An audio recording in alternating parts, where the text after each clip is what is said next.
कदाचित् कालिन्दी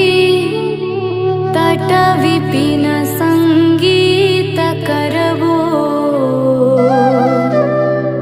मुदा भीरी नारी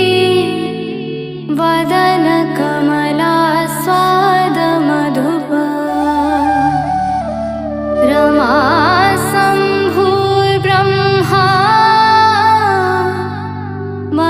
पति गणेशार्चितपदो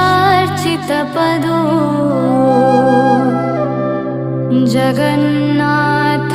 स्वामी नयनपथगामी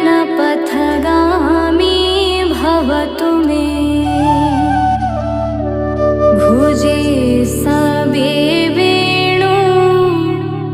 शिरसि शिखि पीच्छं कटितटे